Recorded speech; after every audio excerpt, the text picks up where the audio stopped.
Саламатсыз ба? Мен сізге өз өмірім туралы аздап айтып бергім келеді. Мен Ленинградта дүниеге келдім. Иә, мен Кеңес одағында дүниеге келдім. Менің анамның ұлты татар. Ол Батыс Қазақстан облысында кішкентай ауылда дүниеге келді. Ауылдың аты Жымбиты. Ол Орал қаласына жақын орналасқан. Менің анам қарапайым отбасынан шықты. Менің нағашы әжемнің аты Мариям. Ол білімсіз адам болып, оқи да, жаза да алмады.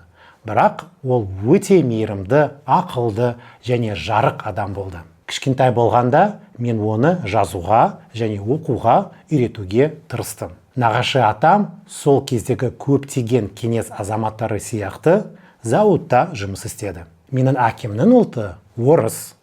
Ол Волгоград қаласында дүниеге келді. Анам сияқты қарапайым отбасынан шықты. Ата-әжем жұмысшы болып, зауытта жұмыс істеді. Сіз қай жерде дүниеге келдіңіз және қай елді өз отаныңызды деп санайсыз? Менің анам мектепті бітіргеннен соң зауытта жұмыс істей бастады. Менің әкем әскерге қызмет етуге кетті. Олар 20 жаста болғанда Ленинград қаласына университетке оқуға түсті. Олар Ленинградта танысып, кейін үйленді. Сөйтіп, мен Ленинград қаласында дүниеге келдім. Мен өзімді университет баласы деп санаймын. Әкем университетті бітіргенге дейін алғашқы 2 жыл біз университет жатақханасында тұрдық. Мүмкін сол себептен мен білім беру саласымен айналысқым келген шығар. Өмірімнің алғашқы жылдары университет қабырғасында студенттер арасында өтті. Университетті бітіргеннен соң әкем және оның ата-анасы біздің Волгоградта тұруымызды қалады. Бірақ анам әкемді Оралға көшуге көндірді. Қалайша сұлу татар қызынан бас тартуға болады. Ресейдегі өмірім есімде мүлдем жоқ. Менің балалық шағым Орал қаласында өтті. Сол үшін анама өте ризамын. Мен Ленинградта дүниеге келгеніме қарамай, Орал қаласын туған қалам деп санаймын. Сол себептен менің отаным Қазақстан. Бұл елдің арқасында табысқа жеттім.